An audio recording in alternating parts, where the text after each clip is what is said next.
Welcome back to Peak Performance Guitar Channel's beginner guitar course. I am Dean K. We are currently learning the 30 chords, 30 guitar chords you need to know to be able to play 99% of all the songs you're ever going to want to learn how to play. We've already covered 9 of them. We're going to cover 4 more in this lesson. And the chords that we're going to learn are A2, G7,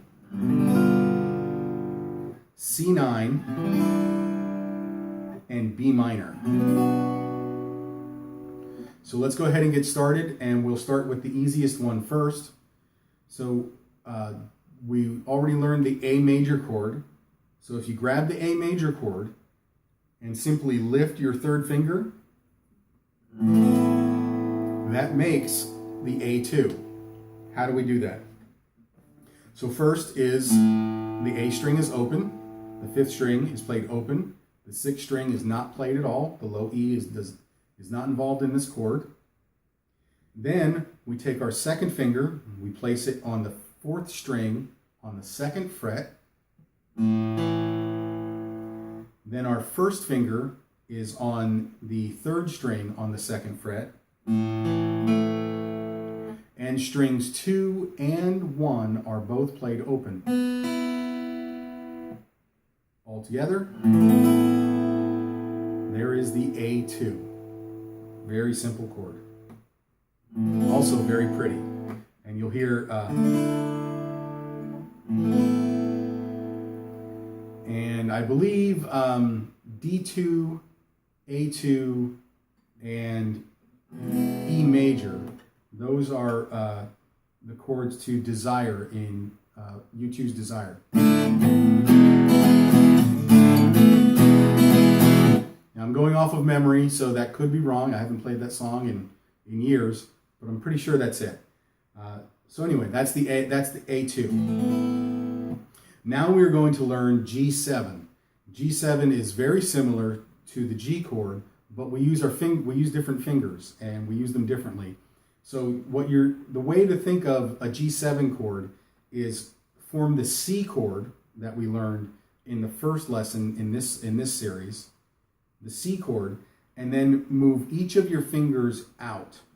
So you've got the C chord, you're going to move your 1st finger from the 2nd string to the 1st string and stay on the 1st fret. And then fingers 2 and 3, you're going to move each of those down 1 string. So what's going to happen is your 3rd finger is actually going to be on the 6th string on the low E on the 3rd fret. Your 2nd finger is going to be on the 5th string on the 2nd fret. Strings 4, 3, and 2 are open. And then finger 1 is on the high E string on the 1st string on the 1st fret. And you can hear that bluesy sound just like you heard it with the B7 in the last lesson. It's kind of tangy, makes my mouth water, it really does. Right? So that's the G7. So far we've learned A2 and G7. Now we're going to learn a chord that is very similar to the C chord. It's called the Cadd9, and this is very similar to the 2 chords that we learned. Right, the Cadd9. It's similar. So what we're going to do, the way you think of the Cadd9, some people call this a country C. I don't like to call it that, but it's you think of it as a skinny G in your mind. So the G chord that we learned in the first lesson in this series, and then you take every finger and you move it in 1 string, make it a skinny G, right? Each finger moves in 1 string. So what we're going to do is the low E string is not involved in this one, doesn't play at all. The 6th string is silent. Our 2nd finger is going to go on the 3rd fret. So the 1st dot on the 5th string. Our 1st finger is going to go on the 4th string on the 2nd fret. Strings 3 and 2, string 3 is open. Sorry, just string 3 is open. Then our 3rd finger is going to go on the 2nd fret, that D note of the 2nd string, the 3rd fret of the 2nd string. And then the high E, or the 1st string, is also open. So again, 2nd finger, 5th string, 3rd fret, 1st finger, 4th string, 2nd fret, 3rd string is open, 3rd finger, 2nd string, 3rd fret, and then the 1st string is open. And again, the low E string does not play at all. It's silent. So that is how the Cadd9 works. And this is a very versatile, highly used chord in country, folk, Americana, rock, you name it. I mean, everybody uses this chord because it works so well in so many different situations. So far we have learned the A2. We have learned the G7, and we've learned Cadd9. The final chord we're going to learn in this lesson is B minor. This is a tough one, I know, but we got to learn them at some point, right? So let's start learning them. What we're going to do is we're going to take our 1st finger, we're going to lay it across the top 5 strings of the 2nd fret. So for this one, the 6th string is silent, the low E we're not going to play. We're going to lay our 1st finger across the 2nd fret of the first 5 strings, and then we're going to roll it backwards. Roll it backwards, because we want to be using the bony part of our finger instead of the fleshy part of our finger. Right? We want the bony part right back here.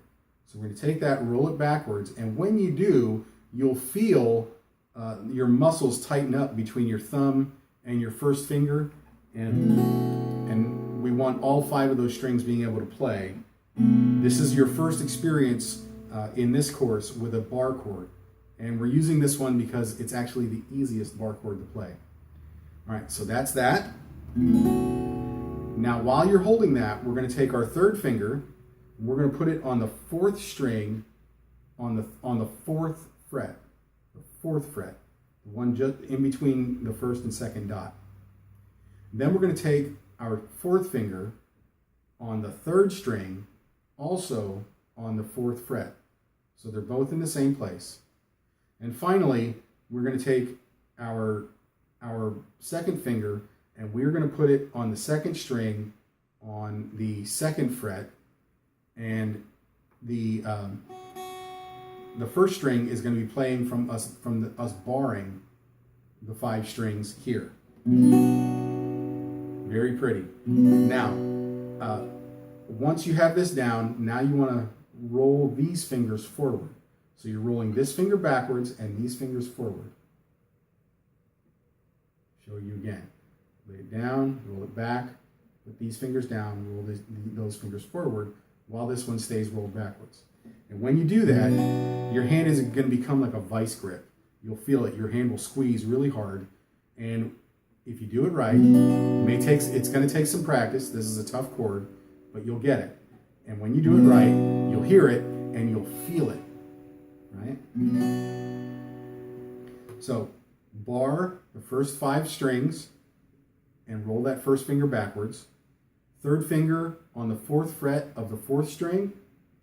4th finger, your pinky, on the 3rd string on the 4th fret. So those 2 fingers are on the same fret. And then your 2nd finger is on the 2nd string on the 3rd fret. And then the high E is just like the 5th string. They're played from the bar. Play them all. Now this takes quite a bit more hand strength than you're used to. And that's understandable that it's going to take you a while to get this. That's okay. If you're doing the tennis ball exercise, if you're doing that 3 times a day, 5 times a day by this point, hopefully, you're building up strength in that hand. If you're doing the finger exercises, you're building dexterity in your fingers and independence so that you can do these types of things. And then it's just a matter of practice. So you've got you're building the independence in your fingers with the finger exercises. You're building the strength with the tennis ball exercise and with practice. And then it's just a matter of practicing the physical part of it, and you'll be there. Roll this finger back, roll these fingers forward, and you've got it. Now your hand is going to hurt. That's why we teach the stretches, right? Do the stretches. Get those fingers stretched out afterwards. You'll feel much better. So those are the 4 chords that we're going to learn in this lesson. Not D2, that's not what we learned. We learned A2, G7, C add 9, and then B minor. All right, that's the lesson for this week. Go ahead and work on those. Again, you want to do these about 500 times a week for 2 to 3 weeks, and you'll have them. You'll be able to play them smoothly. Your hand will start thinking, instead of thinking, oh, this is how we form the B chord. Your hand will just go there. When your mind says B minor, your hand will just go there instead of having to think about it and put the fingers down one at a time. You won't have to do that anymore. Your hand will just grab it. All right, give that a go. Work on it. Feel free to email me if you have any questions. That's perfectly fine. I'm happy to answer any questions that I can. I'm looking forward to seeing you next time when we learn the next 4 chords. Until then, have fun and make music.